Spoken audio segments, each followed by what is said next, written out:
রিঙ্কি একটা গান করো।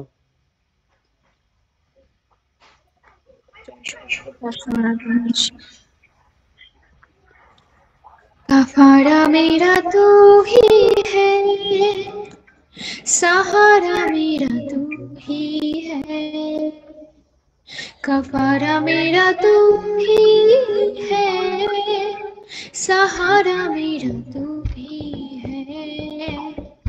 मैं तेरी राहों पर चलता रहूं मेरे खुदा,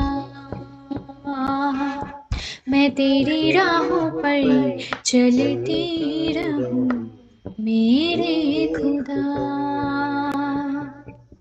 कफारा मेरा तू ही है, सहारा मेरा तू ही है, मैं तेरी राहों पर चलता रहूं मेरे खुदा, मैं तेरी राहों पर चलता रहूं मेरे खुदा। विधिया मेरे पापों की तू, छुपने की तू ही जगह, राहों की तू है रोशनी, रोजा बदन की शिफा। विधिया मेरे पापों की तू, छुपने की तू ही जगह, राहों की तू है रोशनी, रोजा वदन की शिफा। मसा से मुझे भर दे तू, लहू से मुझे धो दे तू, मसा से मुझे भर दे तू, लहू से मुझे धो दे तू। मैं तेरी राहों पर चलती रहूं मेरे खुदा, मैं तेरी राहों पर चलती रहूं मेरे खुदा। सफारा मेरा तू ही है, कफारा मेरा तू ही है, तेरे सिवा कोई नहीं जख्मों को जो भर सके, अपने परों में तू छिपा, बाहों में ले ले मुझे, तसल्ली तेरी बातों में, तेरे ही छिरे हाथों में, तसल्ली तेरी बातों में, तेरे ही छिरे हाथों में। मैं तेरी राहों पर चलती रहूं मेरे खुदा, कफारा मेरा तू ही है, सहारा मेरा तू ही है, मैं तेरी राहों पर चलता रहूं मेरे खुदा, मेरे खुदा, मेरे खुदा, मेरे खुदा, मेरे खुदा।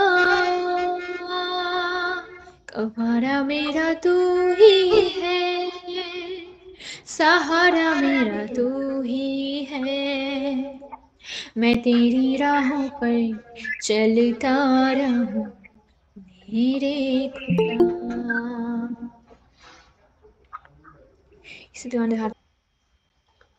আজকে আমরা যে বিষয় নিয়ে আলোচনা করব সেটা হচ্ছে কেন যিশু পিতরকে বললেন 7 গুণ 70 বার ক্ষমা করতে হবে।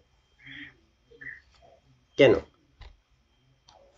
তিনি ক্ষমার বিষয়ে এত বড় একটা সংখ্যা তিনি পিতরকে কেন বললেন, আমরা আজকে সেই বিষয় নিয়ে আলোচনা করব।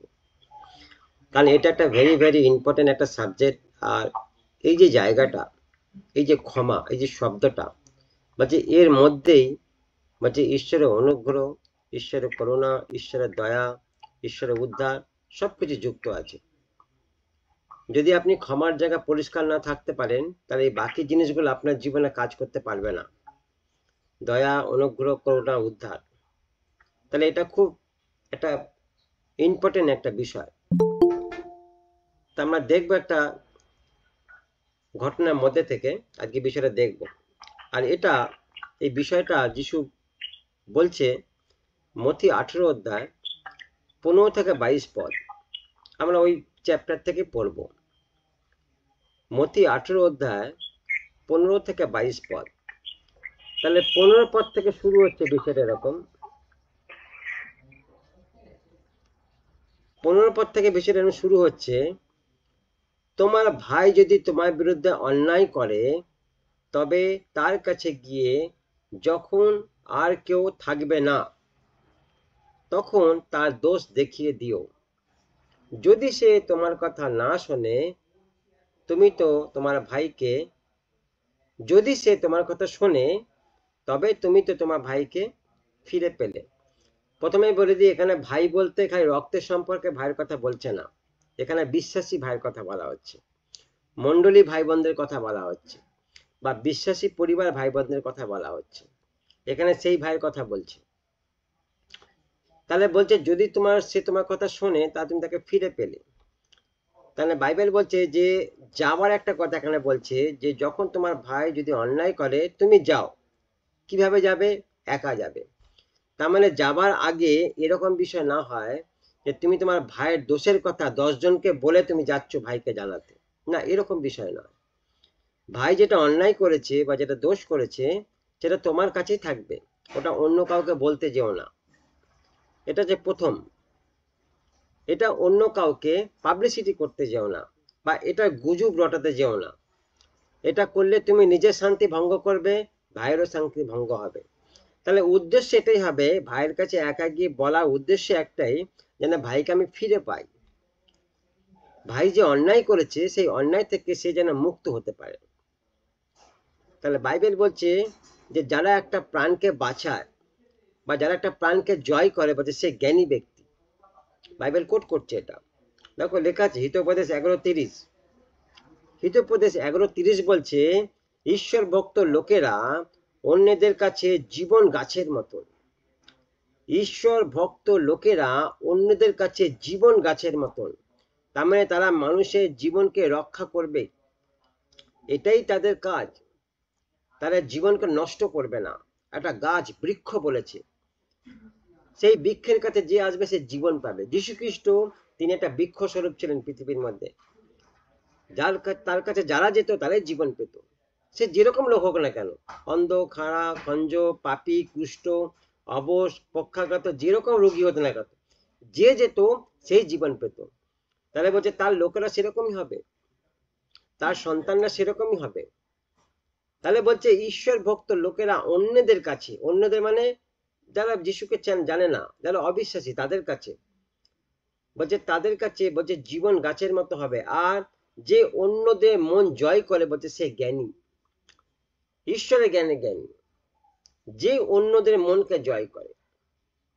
তাহলে যদি তোমার ভাই তোমার বিরুদ্ধে অপরাধ করে, তাহলে অপরাধী একজন ভাইয়ের কথা এখানে বলছি। একজন ভাই সে অপরাধী, সে খ্রিস্টের সভায় আসে, সে ব্যাপটিজম নিয়েছে, সে বাক্য শোনে, সে প্রার্থনা করে এবং সে সহযোগিতা যোগদান করে, এরকম ভাইয়ের কথা বলা হচ্ছে।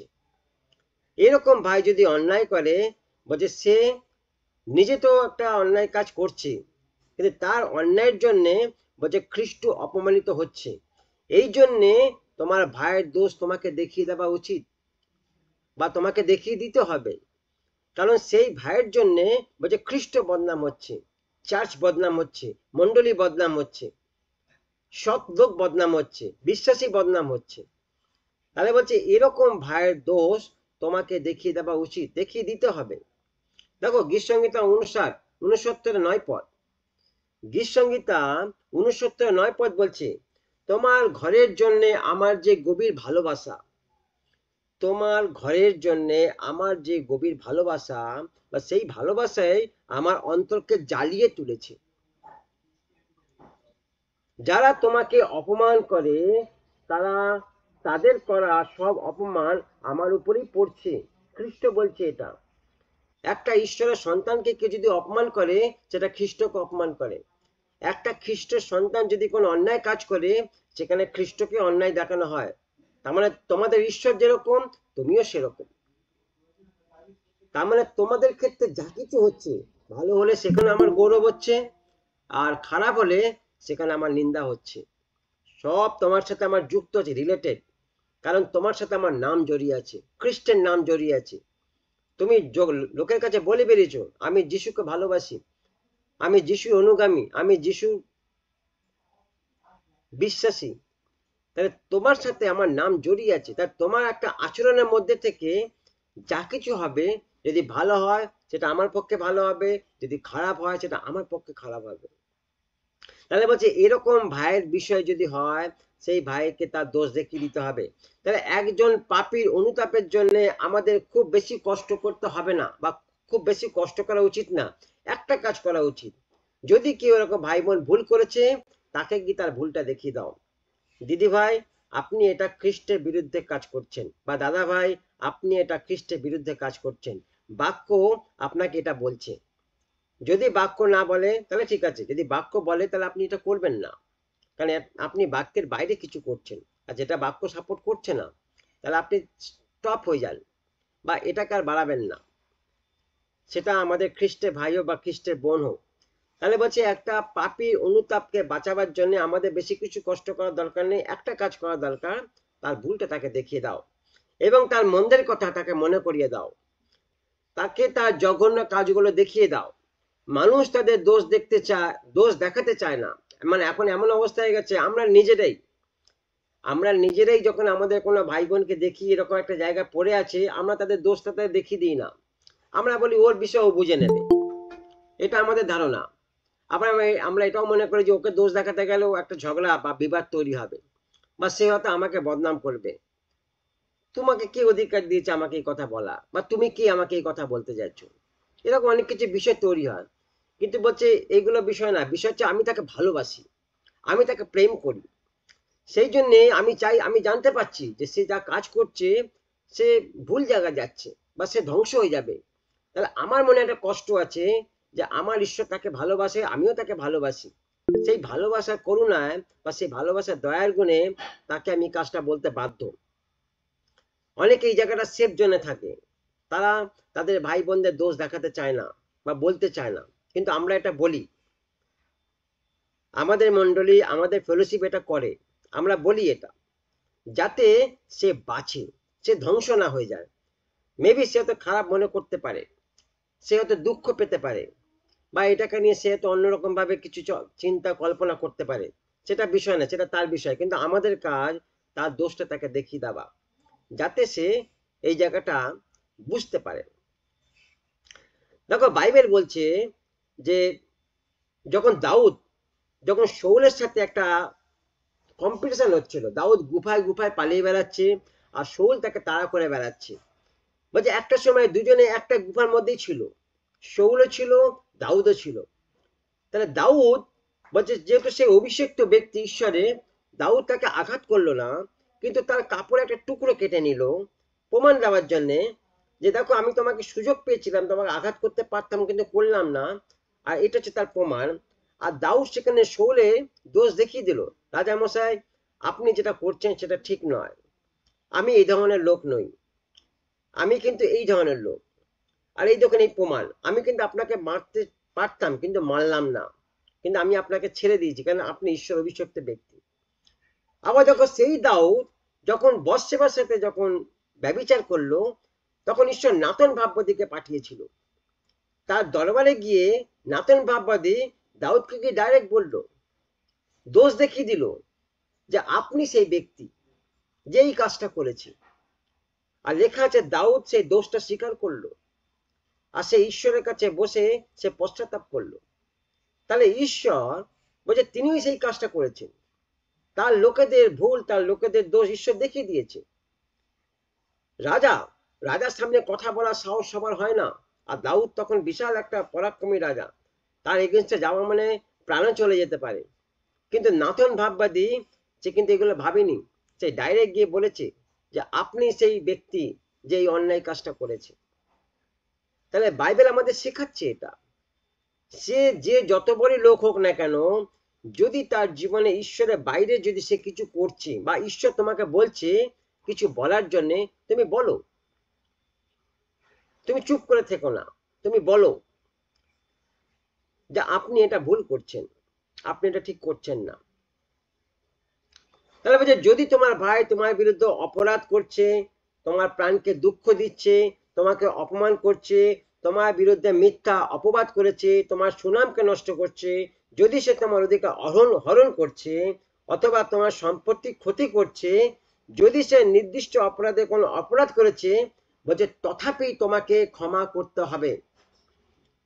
এটা হচ্ছে প্রথম স্টেপ, ঈশ্বর আমাদের শেখাচ্ছে। প্রথম হচ্ছে তোমাকে প্রথমে ক্ষমা করতে হবে, তারপর তুমি তার সাথে কথা বলতে পারো। তুমি ক্ষমা না করে তার সাথে কথা বলতে পারবে না। যদি ক্ষমা করে কথা বলতে যাও তাহলে কথা বলতে পারবে, আর ক্ষমা না করে যদি কথা বলতে যাও তাহলে তোমার মধ্যে গজগজনি থাকবে, তোমার মধ্যে রাগ থাকবে, তিক্ততা থাকবে, বিরক্ত থাকবে। তুমি তোমার ভাইকে সেইভাবে কথা বলতে পারবে না, যেভাবে তোমার কথা বলা উচিত বা যেভাবে তোমাকে কথা বলতে বলা হয়। কিন্তু যেই তুমি ক্ষমা করে যাবে, তুমি কথা বলতে পারবে, বরঞ্চ প্রেম সহকারে কথা বলতে পারবে। দেখো প্রথম করন্থীয় 6 অধ্যায় 5 থেকে 8 পদ, প্রথম করন্থীয় 6 অধ্যায় 5 থেকে 8 পদ বলছে, তোমাদের লজ্জা দেওয়ার জন্য আমি এ কথা বলছি না। তোমাদের মধ্যে সত্যি কি এমন কোনো জ্ঞানী লোক নেই যে ভাইদের মধ্যে গোলমালে মীমাংসা করে দিতে পারে? মণ্ডলীর কথা বলছে। মণ্ডলীর মধ্যে যদি এরকম কোনো বিষয় হয় তাহলে মণ্ডলীর মধ্যে সেটাকে মিটিয়ে নাও, সেটা যেন কোর্টে বা আদালতে না যায়, বা সেটা যেন কোনো লোকাল পার্টি অফিসে না যায়, বা তার জন্য যেন কোনো বাইরের লোক তোমার ঘরে না চলে আসে, থার্ড পার্সন। তাহলে কিন্তু মীমাংসাটা বাইবেল অনুসারে হবে না, বাক্য অনুসারে হবে না, সেটা জগৎ অনুসারে হয়ে যাবে। তাহলে বলছে তোমাদের মধ্যে এমন কি কেউ নেই, এমন কি কেউ জ্ঞানী নেই যে মণ্ডলীর গোলযোগ মিটিয়ে দিতে পারে, যে ভাইদের মধ্যে গোলমালে মীমাংসা করে দিতে পারে? 6 পদ বলছে, তার বদলে ভাই কিনা ভাই বিরুদ্ধে আদালতে যায়, আর তাও অবিশ্বাসীদের সামনে। 7 পদ বলছে, আসলে তোমরা যে একে অন্যের বিরুদ্ধে মোকদ্দমা করছো, তাতে এটা প্রমাণ হচ্ছে যে তোমরা হেরে গেছো। কিরকম ভাবে? তার চেয়ে বরং তোমরা অন্যায় সহ্য করো না কেন, ঠকে যাও না কেন। 8 পদ বলছে, তার বদলে তোমরাই অন্যায় করছো, তোমরাই ঠকাচ্ছ, আর তা তোমাদের ভাইদের প্রতি করছো। তার মানে একটা জায়গায় বলছে তোমাকে স্যাক্রিফাইস করার দরকার আছে, তোমাকে ছাড়ার দরকার আছে, তোমাকে ত্যাগ করার দরকার আছে, সহ্য করার দরকার আছে। বাইবেল শেখাচ্ছে এটা আমাদেরকে। দেখুন আমাদের প্রত্যেকের জীবনে কিছু না কিছু বিষয় আছে, বলবো না নেই, কিন্তু বলছে যে যতটা এই জায়গা থেকে বেরিয়ে আসতে পারছে, আমি বলবো বাইবেল মানে বাক্য অনুসারে তার জীবনে বেশি আশীর্বাদ আছে, বেশি ব্লেসিং আছে। প্রথম করন্থী 8:12 বলছে, এইভাবে তোমরা তোমাদের ভাইয়ের বিরুদ্ধে পাপ করে যখন দুর্বল বিবেককে আঘাত দাও, তখন তোমরা আসলে খ্রিস্টের বিরুদ্ধেই পাপ করো। যখন তুমি তোমার ভাইয়ের বিরুদ্ধে দুর্বল জায়গা আঘাত করছো, যখন তুমি তোমার ভাইয়ের দুর্বল জায়গাকে লোকের কাছে পাবলিসিটি করে দিচ্ছ, ফোকাস করে দিচ্ছ, বা তাকে তুমি কমজোর করে দিচ্ছ, বলছে তখন তুমি তার ভাইকে না, তুমি তখন খ্রিস্টকেই অপমান করছো। কারণ খ্রিস্ট তোমার সাথে আছে, খ্রিস্ট তোমার সাথেই থাকে। তাহলে এটা খ্রিস্টের চরিত্র নয়, বা এটা খ্রিস্টের কাজ নয়, আর খ্রিস্ট এইভাবে কোনো কাজ করে না। যখন তুমি করছো তাহলে সেটা খ্রিস্টেরই বদনাম হচ্ছে। 16 পদ 16 পদ বলছে, কিন্তু যদি সে না শোনে, কিন্তু যদি সে না শোনে, তবে অন্য দুজনকে তোমার সঙ্গে নিয়ে যাও, যেন 2 বা 3 জন সাক্ষীর কথা এইসব বিষয়ে সত্য বলে প্রমাণিত হয়। আর একটা অপশন কি দিল? একা যাও, একা গিয়ে তোমার ভাইকে তার দোষের কথা বলো। দ্বিতীয় অপশন কি বলছে? যদি না শোনে, তোমার কথা যদি না শোনে, তাহলে 2 নম্বর অপশন কি আছে? 2জন কি 3জনকে লোককে সঙ্গে নিয়ে যাও, তাদের সামনে নিয়ে গিয়ে তাকে আবার বলো ওই একই জিনিস, তুমি এই ভুলটা করেছো। তাহলে এটা সেই চেষ্টা যে ভাই যদি তার ভুল স্বীকার না করে তাহলে 2 বা 3জন সাক্ষীকে সামনে রেখে ভাইয়ের সেই ভুলটা আবার দেখিয়ে দিতে হবে। এটা হচ্ছে ভাইয়ের মুখ থেকে সত্য কথাটা প্রকাশ করার চেষ্টা। আমি বুঝতে পারছি আমার ভাই অন্যায় করেছে, আমি বুঝতে পারছি আমার ভাই অপরাধ করেছে, কিন্তু আমরা চাইছি সে নিজের মুখে স্বীকার করুক, সে কবুল করুক, যাতে তার প্রাণটা বেঁচে যায়। এই জন্য তাকে আবার গিয়ে একবার বলা, এখনো সুযোগ আছে, তুমি কি মেনে নিতে চাইছো তোমার এই ভুলটা?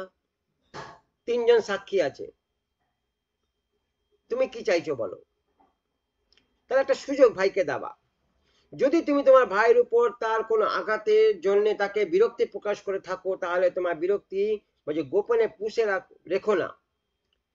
তাহলে বলছে তুমি সাক্ষী নিয়ে গেছো 2জনকে, আর তুমি নিজে মনে মধ্যে বিরক্তি পুষে নিয়ে গেছো, আমার কথা আমার ভাই তো শোনেনি, চলো তোমাদের কথা যদি শোনে। আর এরকম বিরক্তি মনে করে তুমি ভাইকে কথা বলতে যাচ্ছ, তাহলে বলছে না, এরকম মনোভাব নিয়ে যেও না। যদি তুমি এই বিরক্তি গোপনে নিজে মনে প্রকাশ গুপ্ত রেখেছো আর সাক্ষীদেরকে বলছো না, তাহলে বলছে এই বিরক্তি বলছে তোমাকে ভিতরে ভিতরে গোপনে নষ্ট করবে। কিরকম ভাবে? যদি কারোর শরীরের মধ্যে কোনো ক্ষত স্থান থাকে আর সেখান থেকে যদি রক্ত বেরোতে থাকে, তাহলে সেই রক্ত বলছে তার শরীরকে নষ্ট করে দেবে, আর সে বুঝতে পারবে না তার ভিতরে ক্ষতস্থান থেকে কখন রক্ত বেরিয়ে যাচ্ছে। আর একটা সময় তার শরীর দুর্বল হয়ে যাবে, হীন হয়ে যাবে, আর সে আস্তে আস্তে মৃত্যুর করে চলে যাবে। তাহলে বলছে গোপন বিরক্তি, যদি তোমার ভাইয়ের বিরুদ্ধে কোনো কথা থাকে আর তুমি গোপন বিরক্তি প্রকাশ করছো না, নিজের মনের মধ্যে রেখেছো, বলছে সেই বিরক্তি বলছে তোমাকে নষ্ট করে দেবে। তাহলে বলছে এই জায়গাটা বলছে এইভাবে যেও না। এইভাবে ভাইয়ের কাছে গিয়ে দোষারো বা ভাইয়ের দোষ দেখিয়ে দেও না।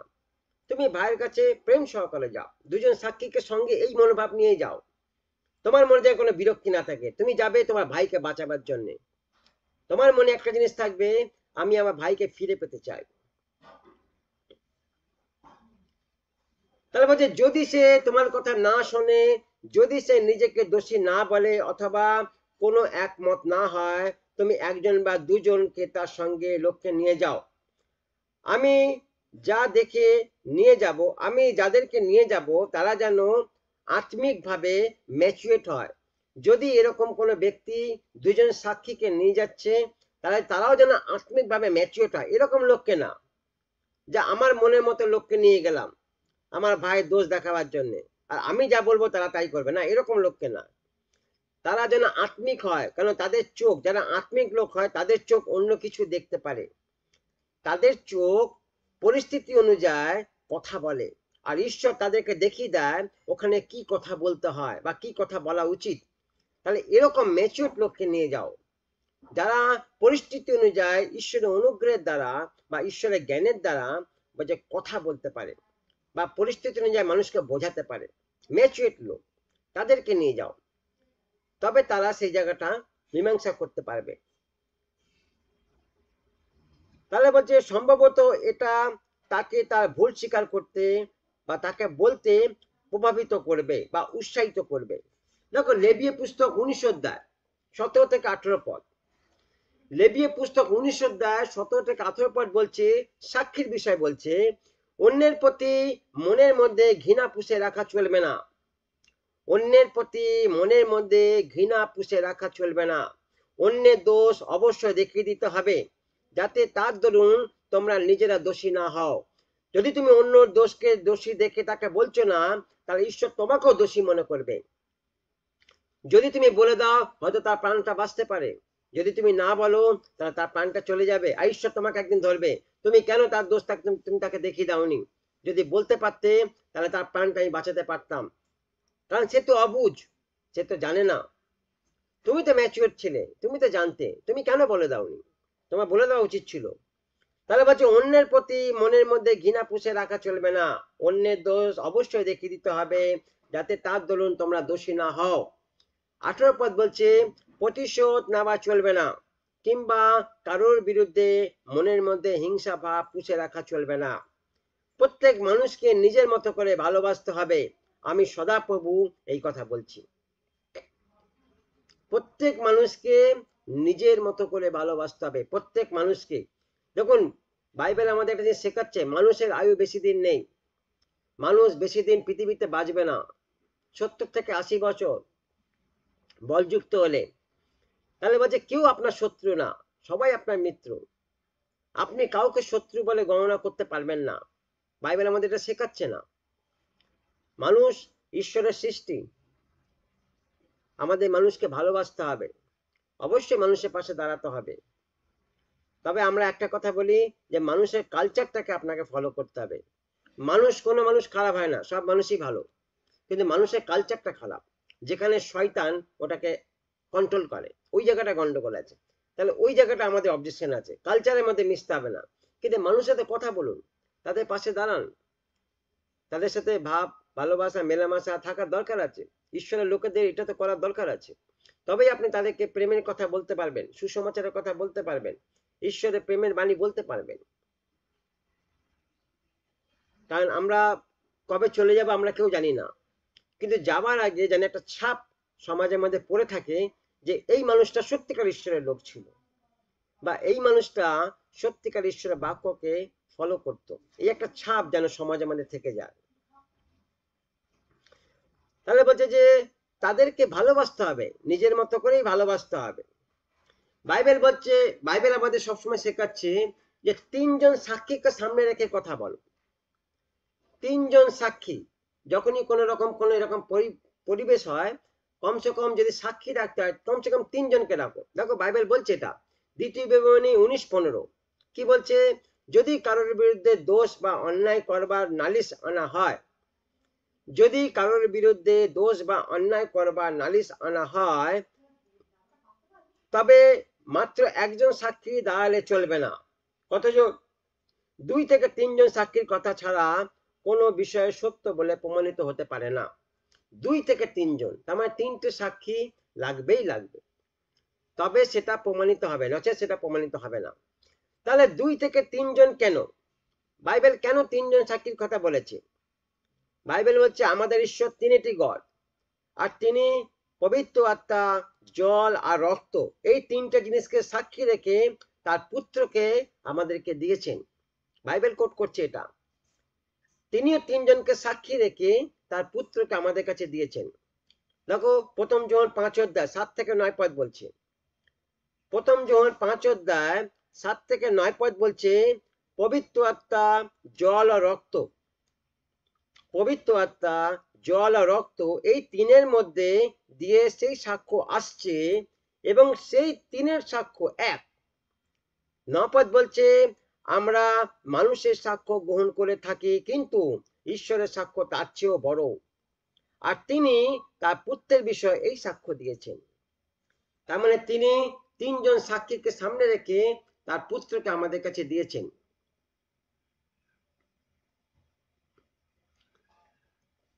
17 পদ বলছে, মতি 17:18-17 বলছে, 17 পদ বলছে, এবার 3 নম্বর স্টেপ, 1 নম্বর 2 নম্বর দেখলাম, 3 নম্বর কি বলছে, যদি সে তোমার কথা না শোনে তবে মণ্ডলীকে বলো।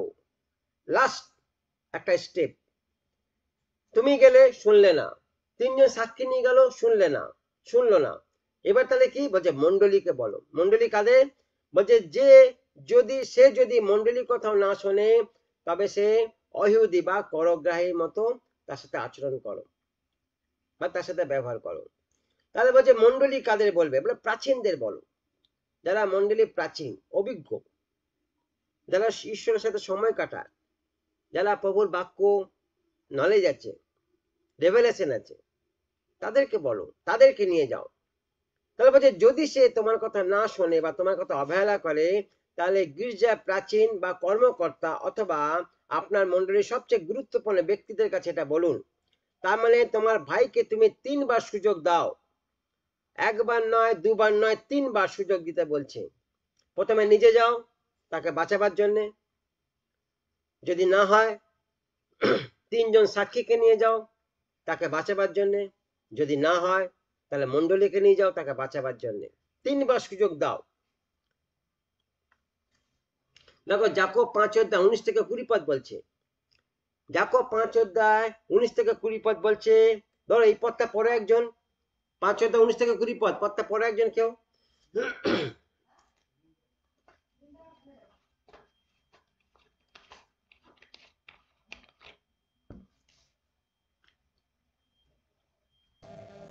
যাকব 5 অধ্যায় 19 থেকে 20 পদে বলছে, হে আমার ভাতৃগণ, তোমাদের মধ্যে যদি কেহ সত্য হইতে ভ্রান্ত হয় এবং কেহ তাহাকে ফিরাইয়া আনে, তবে জানিও যে ব্যক্তি কোনো পাপীকে তাহার পথ ভ্রান্তি হইতে ফিরাইয়া আনে, সে তাহার প্রাণকে মৃত্যু হইতে রক্ষা করিবে এবং পাপ রাশি আচ্ছাদন করিবে। আমেন। হ্যাঁ, তবে সে তার প্রাণকে মৃত্যু হইতে রক্ষা করিবে আর পাপ রাশি আচ্ছাদন করিবে, তার মানে তার পাপটা ঢেকে দেওয়া হবে।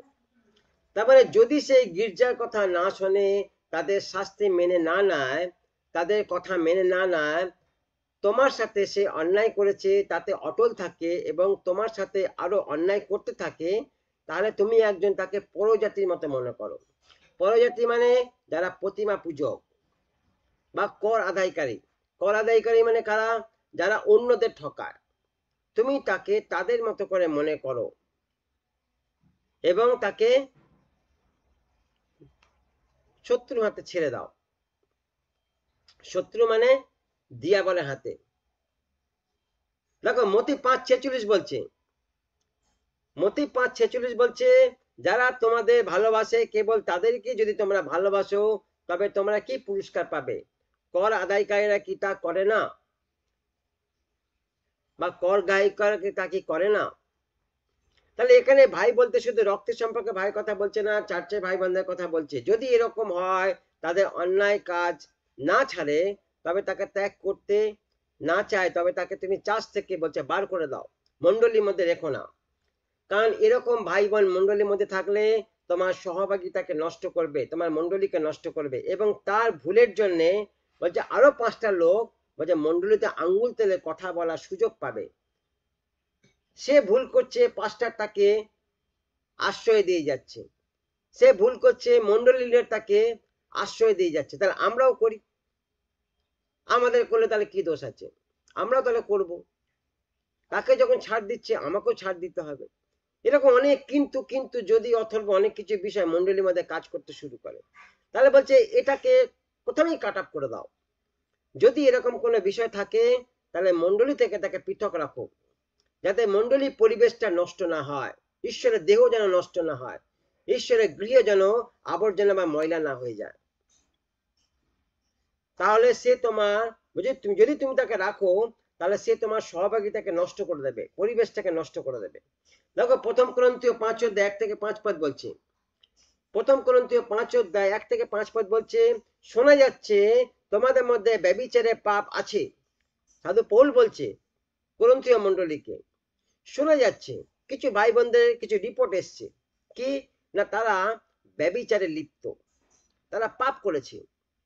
আর সেই ব্যভিচার এমন জঘন্য রকমে যে ইহুদিরা পর্যন্ত তা করে না। কিরকম? এমনকি একজন তার সৎমাকে নিজের স্ত্রীর মতো করে রেখেছে, জঘন্যতম। দেখো বাইবেল কোট করছে, 2 পদ বলছে, আর এরপরেও তোমরা অহংকার করছো। এর চেয়ে তোমাদেরকে দুঃখ করা এবং যে এই কাজ করছে তাকে তোমাদের মধ্যে থেকে বের করে দেওয়া উচিত ছিল না? কি করে তুমি প্রশ্রয় দিচ্ছ? একটা ভাই একটা বোন দিনের পর দিন একটা এমন অন্যায় কাজ করছে, আর তুমি পাস্টার হয়ে, তুমি লিডার হয়ে তুমি এটা দেখছো? না না, খ্রিস্টের মণ্ডলীতে এটা হবে না। আজকাল এগুলো বলছে মানুষ ঢেকে রাখছে। এরকম অনেক ভাই বোন আছে যারা মণ্ডলীকে সাপোর্ট করে, আর তারা এইসব কাজ করে, আর পাস্টার জানে, তথাপি তাকে মণ্ডলীতে বসিয়ে রেখে দিয়েছে। কারণ কারণ সে সাপোর্ট করে, সেই মণ্ডলীকে অনেক টাকা দেয়। ওই জন্য পাস্টার ওইগুলো কাজ দেখছে না, যে সে কি পাপ কাজ করছে বা তার ভুল তাকে দেখিয়ে দিচ্ছে না। পাস্টার কি দেখছে? তার অর্থটাকে দেখছে। মাস গেলে সে তো আমাকে অনেক টাকা দিচ্ছে, সে যা পারে করুক না, আমার দেখার দরকার নেই, আমার টাকাটা হচ্ছে মেন। কিন্তু বাইবেল বলছে ঈশ্বর ধরবে একদিন সেই পাস্টারকে, সেই মন্ডলীকে ধরবে। তুমি অর্থের লোভে একটা মানুষকে নরকে ফেলে দিতে পারো না। তুমি অর্থের লোভে একটা মানুষকে ধ্বংসের পথে নিয়ে যেতে পারো না। এটা কখনই ঈশ্বর সাপোর্ট করবে না, বাইবেল সাপোর্ট করবে না। সাধু পৌল এখানে বলছে তোমাদের কি উচিত ছিল না তাকে মন্ডলী থেকে বের করে দেওয়া? আর এরপরেও তোমরা অহংকার করছো, এর চেয়ে তোমাদের কি দুঃখ করা এবং এই কাজ করা উচিত ছিল না? তোমাদের মধ্যে থেকে তাকে বের করে দেওয়া উচিত ছিল না? 3 পদ বলছে আমি দেহে উপস্থিত না থাকলেও আত্মা তোমাদের সঙ্গে আছি। যে এরকম কাজ করছে উপস্থিত থাকা লোকেদের মতন আমি তার বিচার আগেই করে রেখেছি। 4 পদ বলছে আমার বিচার এই যে আমাদের প্রভু যিশুর নামে যখন তোমাদের এক জায়গায় মিলিত হবে আর আমিও আত্মায় তোমাদের সঙ্গে থাকবো এবং প্রভু যিশুর শক্তি আমাদের উপর থাকবে। 5 পদ বলছে তখন সেই লোককে কি করবে? বলছে শয়তানের হাতে দিয়ে দিতে হবে যেন তার দেহ ধ্বংস হয় কিন্তু আত্মা প্রভু যিশুর দিনে উদ্ধার পায়। তার মানে শয়তানের হাতে দিলে কি হবে? বলছে শয়তান বলছে ওটাকে ক্লেম করবে আর ওর দেহের উপর অত্যাচার করবে, টর্চারিং করবে।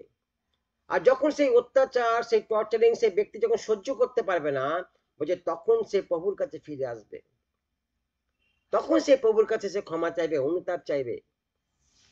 কারণ মানুষ যখন বলছে সে শুনছে না, কিন্তু যখন ঈশ্বর অ্যালাউ করবে, দিয়াবল টর্চারিং আলাদা করে। দিয়াবল টর্চারিং ওরকম মানুষের মতো করবে না, আর দিয়াবল মানুষের মতো বোঝাবে না, সে ডাইরেক্ট অ্যাটাক করবে, তোমাকে শূন্য করে দেবে, নিঃস্ব করে দেবে, কিচ্ছু থাকবে না তোমার। এই তখন তোমার অনুশোচনা আসবে, আর তখন তুমি বডি সশরীরে প্রভুর কাছে সে বডি ফেলতে বাধ্য হবে। সেই জন্য বলছে তাকে তুমি ধ্বংস করার পথে নিয়ে যাও না, বরঞ্চ একজন আছে যার দ্বারা ঈশ্বর মানুষকে শিক্ষা দেয়, তাকে দিয়াবলের হাতে ছেড়ে দাও। ওই জন্য ঈশ্বর দিয়াবলকে রেখেছে এখনো পর্যন্ত। যারা এই ধরনের কাজ করছে বলছে ঈশ্বর তাদেরকে দিয়াবলের হাতে ছেড়ে দেয়। আর দিয়াবল যখন তাদেরকে টর্চারিং করে, এই তখন তারা আবার প্রভুর কাছে ফিরে আসে। ভালো পথে আসছে না, তখন প্রভু অন্য পথে তাদেরকে ডেকে নিয়ে আসে। প্রথম কোরিন্থীয় 5 অধ্যায় 12 থেকে 13 পদ বলছে, প্রথম কোরিন্থীয় 5 অধ্যায় 12 থেকে 13 পদ বলছে মণ্ডলীর বাইরে লোকেদের বিচার করবার জন্য আমার কি দায় পড়েছে? কিন্তু মণ্ডলী ভিতরের লোকেদের বিচার করা কি তোমাদের উচিত নয়? তাহলে মণ্ডলীর লোকেদের বিচার মণ্ডলীর লোকেদেরই করতে হবে, বাইবেল বলছে এটা। মণ্ডলীর বাইরের লোকেদের বিচার আমাদের করতে বলেনি, ওটা আমাদের দায়ের মধ্যে পড়ে না। তার জন্য আইন আছে, ল আছে, দেশের সংবিধান আছে। কিন্তু মণ্ডলীর ভিতরের লোকেদের বলছে আমাদেরকে দেখতে বলছে। অ্যাজ এ পাস্টার বলছে এটা তার কাজ, তাকে দেখতে হবে। আর সে যদি দেখে যদি চোখ বন্ধ করে থাকে, তাহলে কোন একটা জায়গায় সে নিজেকে ঠকাচ্ছে। সে কখনো এটা করতে পারে না, এটা তাকে শোভা দেয় না। তাহলে যে মণ্ডলীর বাইরের লোকেদের বিচার করবার জন্য আমার কি দায় পড়েছে, কিন্তু মণ্ডলীর ভিতরের লোকেদের বিচার করা কি তোমাদের উচিত নয়? 13 পদ বলছে যারা বাইরে তাদের বিচার ঈশ্বর করবেন। পবিত্র শাস্ত্রের কথা মতন তোমাদের মধ্যে থেকে সেই মন্দ লোককে বের করে দাও, রেখো না সেই মন্দ লোককে। মতি 18:18 বলছে আমি তোমাদের সত্যি বলছি তোমরা পৃথিবীতে যা বাঁধবে তা স্বর্গে বেঁধে রাখা হবে, আর তোমরা পৃথিবীতে যা খুলবে তা স্বর্গে খোলা হবে। বলছে এই কথাটা ঈশ্বর বা যীশু খ্রিস্ট বলছে পিতরকে একবার বলেছিল, কিন্তু এখানে তিনি এই কথাটা তিনি সবাইকে বলছে, বাকি শিষ্যদেরকে বলছে প্লাস মণ্ডলীকে বলছে। এখন এই ক্ষমতাটা আমাদেরকেও দেওয়া হয়েছে। তুমি এই পৃথিবীতে যা বাঁধবে তা স্বর্গে বাঁধা হবে, তুমি এই পৃথিবীতে যা খুলবে তা স্বর্গে খোলা হবে। দেখো পিতরকে কখন বলেছিল? 16 অধ্যায় বলেছিল, মতি 16 অধ্যায় 19 পদে বলেছিল আমি তোমাকে স্বর্গের রাজ্যের চাবিগুলো দেব, আর তুমি এই পৃথিবীতে যা বাঁধবে তা স্বর্গে বেঁধে রাখা হবে, আর এখানে যা তুমি খুলবে তা স্বর্গে খোলা হবে। এটা তখনকার সময় পিতরের জন্য ছিল, কিন্তু এখন 18 পদে তিনি এটা সারা পৃথিবীর লোককে বলছে। এই পরাক্রম, এই পাওয়ারটা তিনি মণ্ডলীকে দিয়ে দিয়েছে।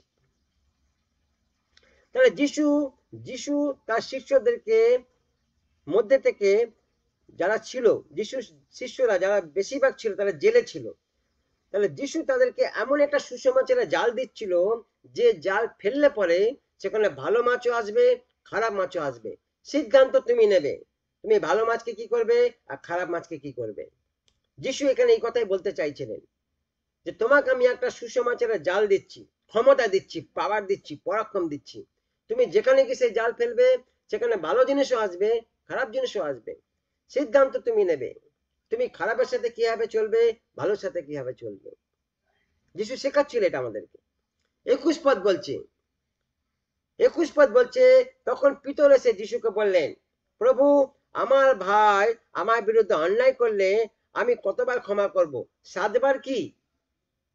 দেখো যিশু, আমরা 15 পদ থেকে পড়ে আসছি, 15 পদ থেকে কোন জায়গায় যিশু সংখ্যার কথা বলেছে তুমি কতবার ক্ষমা করবে? কোন জায়গায় বলেছে কতবার ক্ষমা করবে? তাহলে পিতর এখানে কেন বলছে 7 বার? ও কোত্থেকে জানলো এটা? বলো, কোথা থেকে জানলো 7 বারের কথাও? বলো, কে বলতে পারবে পিতর কোত্থেকে জানলো 7 বার ক্ষমা করার কথা? আছে কারো আইডিয়া আছে? স্যার ব্যবস্থা থেকে। হ্যাঁ, ব্যবস্থা না, পুরাতন নিয়মে লেখা আছে। পুরাতন নিয়মে লেখা আছে, দেখো লেখা আছে হিতোপদেশ 24:16-তে লেখা আছে। হিতোপদেশ 24:16-তে লেখা আছে, কারণ ঈশ্বর ভক্ত লোক 7 বার পড়ে গেল আবার ওঠে। এটা পিতর জানতো। ঈশ্বর ভক্ত লোক 7 বার পড়ে গেলে আবার ওঠে, কিন্তু দুষ্টদের দুর্দশা আসলে তারা একবারে ভেঙে পড়ে। কিন্তু যারা দুষ্টু মানে তারা তাদের দুর্দশাতে একবার ভেঙে পড়ে। ঈশ্বর ভক্ত লোকেরা 7 বার ভুল করলে আবার উঠবে, তারা পড়ে থাকবে না। তাহলে পিতর এটা জানতো। ওই যে পিতর ডাইরেক্ট এসে পণ্ডিতের মতন, জ্ঞানী লোকেদের মতন, আচ্ছা প্রভু আমার ভাই যদি অন্যায় করে তাহলে আমি কি 7 বার ক্ষমা করবো? তাহলে আমি একটু বেশি জানি। এটা পিতর এটা প্রকাশ করতে চাইছিল। তার মানে পিতর এটা মেনে নিয়েছিল যে খ্রিস্ট তার শিষ্যদেরকে শিক্ষা দিচ্ছিলেন যে ক্ষমা অবশ্যই করতে হবে। এটা পিতর মেনে নিল, কারণ নাহলে এই কথা সে বলতো না। আর ক্ষমা এটা একটা অনেক বড় বিষয়, এটা একটা মহান কাজ, আর এটা 7 বার করতে হয়। খ্রিস্ট একবার তিনি নিজেও বলেছিলেন এটা। দেখো লেখা আছে লুক 17:4-এ। লুক 17:4-এ লেখা আছে, যদি দিনের মধ্যে 7 বার তোমার বিরুদ্ধে এসে অন্যায় করে এবং 7 বার এসে বলে আমি এই অন্যায় থেকে মন ফিরিয়েছি, তাহলে তাকে ক্ষমা করতে হবে। যিশু নিজে এই কথা একবার বলেছিল, আর পিতর ওটাই মাইন্ডে ধরে রেখেছে। যিশু 7 বারও কথা বলেছে, তাহলে 7 বারই মানে ক্ষমা করতে হবে। কিন্তু যিশু উত্তরে কি বলল? মতি 18:22, মেন পয়েন্ট আমরা আসছি এবারে। যিশু উত্তরে কি বলল? যিশু উত্তরে বলল, কেবল 7 বার নয়, কিন্তু আমি তোমাদের 70 গুণ 7 বার ক্ষমা করতে বলছি। পুরো পিকচারটাকে চেঞ্জ করে দিল। 70 গুণ 7 বার। তার মানে কেন এত বড় সংখ্যা? কেন বলো, কারো আইডিয়া আছে? ক্ষমার ক্ষেত্রে এত বড় সংখ্যা কেন? কেন যিশু পিতরকে বললেন 7 গুণ 70 বার ক্ষমা করতে হবে? বলো, ক্ষমার বিষয়ে এত বড় সংখ্যা কেন? কারো আইডিয়া আছে? বলি স্যার আমরা তো ক্ষমা করতে, এই জন্য বলছে কন্টিনিউ ক্ষমা করে যেতেই হবে। আচ্ছা, আমরা তো ক্ষমা করতেই পারি না, এই জন্য আমাদের কন্টিনিউ ক্ষমা করতে যেতে হবে। দেখো আরেক দিক থেকে বাইবেল বলছে যে যদি 7 বার যদি ধরা হতো, যদি পিতরের কথাই ধরতাম যে আমি লোককে 7 বার ক্ষমা করব, তাহলে পিতর ক্ষমা করার সময় কাউন্টিং করতো 1 বার, 2 বার, 3 বার, 4 বার, 5 বার, 6 বার, 7 বার। এইবার আমার প্রতিশোধের পালা। 7 বার ক্ষমা করেছি, এবার আমি প্রতিশোধ নেব। দেখো মাইন্ডের সঙ্গে যেন কাজ করবে যে প্রভু তো বলে গেছে 7 বার ক্ষমা করতে, তাহলে এবার আমি প্রভুর মতো কাজ করেছি, ঈশ্বরের বাক্য পালন করেছি, আমার দিকে আমি পরিষ্কার, এবার আমি প্রতিশোধ নেব। কিন্তু বাইবেল ওটা বলছে না। বাইবেল বলছে প্রতিশোধ নেবার কাজ ঈশ্বরের, তোমার নয়। তুমি প্রতিশোধ নেওয়ার মনোভাব তৈরি করো না। সেই জন্য যিশু একটা এমন একটা সংখ্যা বললো যেটা অবিশ্বাস্যকর বা যেটা করা সম্ভব নয়। তার মানে বলছে তুমি গুনে গুনে ক্ষমা করো না, বা ক্ষমা করার সময় তোমার ভাইকে তুমি কাউন্টিং করো না। অনেকে পুরনো কথা তোলে, তুই, তোর জন্য আমি এটা করেছি, আমি তোর জন্য এটা করেছি, আমি তোর জন্য এটা করেছি। তাহলে মানুষ এগুলো মনে রাখে, তাহলে ক্ষমার বিষয় মনে রাখবে। আর তারা এটাকে তুলে ভাইকে উপহাস করে, বোনকে উপহাস করে, প্রতিবেশীকে উপহাস করে, আত্মীয় স্বজনকে উপহাস করে। মানুষের পুরনো কথা সব মনে থাকে, কিন্তু ঈশ্বরের বাক্য মনে থাকে না। এটাই সবচেয়ে বড় প্রবলেম। কোন বিয়ে বাড়িতে কবে খেয়েছে জিজ্ঞেস করো, বলে দেবে। কবে কোথায় কি সিনেমা দেখেছে জিজ্ঞেস করো, বলে দেবে। কোন সিনেমা হিন্দি গান কি সুর আছে বলো, বলে দেবে। কিন্তু ঈশ্বরের বাক্য মনে থাকে না। বিশ্বাসী ভাই বোনদের কথা বলছি। তাহলে বলছে তুমি এরকম মনোভাব নিয়ে কোনো কাজ করো না। মানে ঈশ্বর এরকম করে না। ঈশ্বর কখনো কাউকে গুনে গুনে ক্ষমা করে না। ঈশ্বর আনবিলিভেড, যেটা যেটা বিশ্বাস্য নয়, বা যেটা কেউ করতে পারে না, ঈশ্বর সেরকম কাজ করে। তাহলে ঈশ্বর ভক্ত লোকেদের বলছে সেরকমই হতে হবে। আমরা কোনো জিনিস কাউকে গুনে দিই না, বা গুনে নিই না, বা কোনো জিনিস আমরা কাউকে দয়া বা অনুগ্রহ করে বা হেলায় মনে করে বা করুণা মনে করে এরভাবে দিই না। আমরা যা কিছু দিই ভালোবেসে দিই, প্রেম করে দিই, যেটুকুনি দিতে পারি অতটুকুই আমরা দিই, কিন্তু মনে শান্তি মনে করে দিই। এটা ঈশ্বরের কাজ, আর ঈশ্বর লোকেদের তাই কাজ। দেখো গীতসংহিতা ৭৮:৩৮ বলছে, গীতসংহিতা ৭৮:৩৮ বলছে, তবুও তিনি মমতা পূর্ণ বলে তাদের অন্যায় ক্ষমা করেন। এটা ঈশ্বরের কাজ বলছে। তিনি প্রতিদিন আমাদের অন্যায়কে ক্ষমা করেন। তিনি মমতায় পূর্ণ, তিনি গোনেন না আমরা কতবার অন্যায় করেছি। যদি তিনি আমাদের পাপ গোনেন, তাহলে আজকে আমাদের কি হবে আমরা জানতাম না। তাহলে আমাদের ঈশ্বর যদি আমাদেরকে এইভাবে ক্ষমা করতে পারে, তাহলে আমাদের ক্ষমা করতে কোথায় দোষ? এখনো পর্যন্ত আমাদের যত ভাই বোন ছিল, যারা আমাদের সঙ্গে যুক্ত ছিল, যারা আজকে চলে গেছে, বেরিয়ে গেছে, হয়তো তাদের মনের মধ্যে কিছু হয়নি, আমরা এখনো তাদের জন্য প্রার্থনা করি, এখনো করি আমরা। এবং রাস্তায় দেখা হলে তার সাথে কথাও বলি। আমরা মুখ ঘুরিয়ে নিই না, আমি তো করি না যে তাকে দেখলে কথা বলবো না, মুখ ঘুরে, এরকম করি না। এখনো দেখা হলে কথা বলি।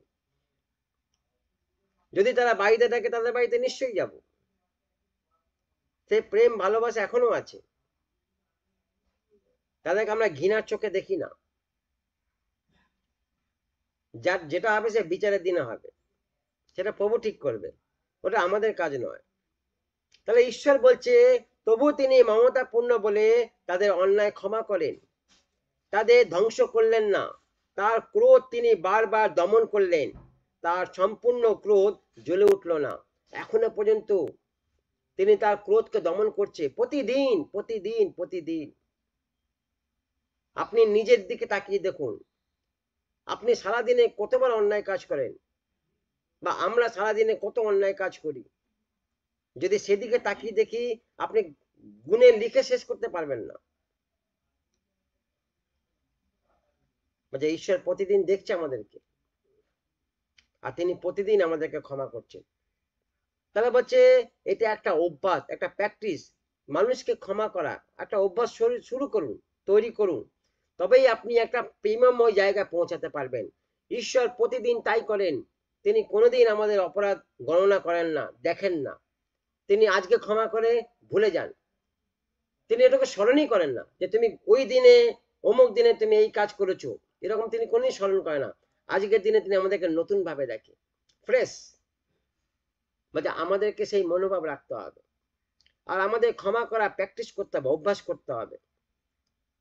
তবেই আমরা একটা জায়গায় ম্যাচুরেট, একটা বিশ্বাসী একটা হতে পারবো, বা তৈরি হতে পারবো।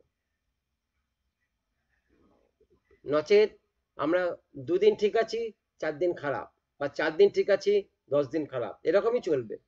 কিন্তু ঈশ্বর চাইছেন এরকম। ঈশ্বর চাইছে তুমি দিন দিন দিন দিন বৃদ্ধি পাও, বড় হও।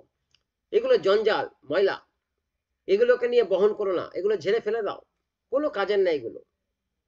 যত তুমি এগুলোকে বহন করবে, ততই তোমার খ্রিস্টের পথে চলার বলছে তুমি নিজে থেকে নিজে বাধা তৈরি করছো, এইগুলোই তোমার বাধা স্বরূপ হয়ে যাবে।